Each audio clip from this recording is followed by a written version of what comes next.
असाफ व नाइला दो ऐसे बुत जिसको इंसानों ने नहीं बल्कि अल्लाह ताला ने बनाया।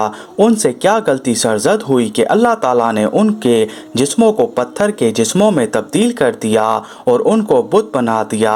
जब से खाना काबा तामीर हुआ है उस वक्त से लेकर आज तक जिसने भी बैतुल्लाह को नुकसान पहुंचाने की कोशिश की है, अल्लाह ताला ने उनको ऐसा बुरा अंजाम किया है कि रहती दुनिया के लिए इबरत बनकर रह गए। इसकी एक मिसाल असाफ और नाइला का वाक़या है।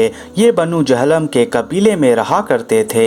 नाइला बहुत ही हसीन और जमील थी और फहाशी और बदकारी में इसका कदम सबसे आगे हो गया। ये इतने फहाश कपड़े पहनती थी और गलियों और बाजारों में घूमती थी कि सभी लड़कों की निगाहें इसकी तरफ माइल हो जाती थी।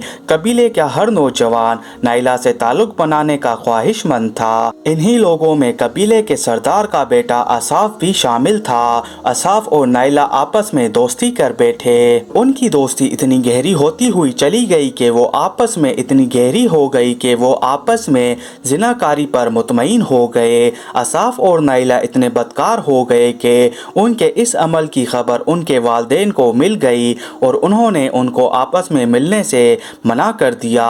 कुछ अरसा गुजरने के बाद बन्नू जहलम के लोगों ने हज करने का फैसला किया और वो लोग हज के सफ़र पर रवाना हो गए। तो इसी काफिले में असाफ और नाइला भी शामिल हो गए कि वो लोग भी इसी मौके पर एक दूसरे से मिल लेंगे। जैसे ही काफिला मक्का मुकरमा और बैतुल्लाह में पहुंच गया तो जैसे ही असाफ और नाइला ने मौका पाया और देखा कि सभी लोग अपनी अपनी इबादत में मसरूफ़ हैं और बैतुल्लाह बिल्कुल खाली हो चुका है, तो उनके अंदर का नफ्स जाग गया और वो बैतुल्लाह के अंदर शामिल हो गए। जैसे ही उन्होंने बैतुल्लाह के अंदर जिनसी ताल्लुक कायम करना चाहा तो फौरन ही अल्लाह ताला का अर्श हिल गया और अल्लाह ताला ने फौरन उसी जगह पर असाफ और नाइला दोनों की रूह कब्ज़ कर ली और उनके ऐसा हशर किया कि रहती दुनिया के लिए इबरत का निशान बन गए।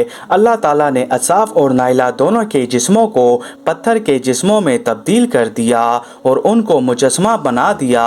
जब काफिले के लोग वापस आए और उन्होंने बैतुल्लाह का दरवाज़ा खोला और दोनों जिंदा इंसान के जिस्मों को मुजस्मा बने हुए देखा तो वो समझ गए कि ये किस जुर्म का इंतखाब कर रहे थे। तो काफिले के लोगों ने दोनों के मुजस्मों को बाहर लाकर खड़ा कर दिया ताकि ये लोगों के लिए इबरत का निशान बना रहे।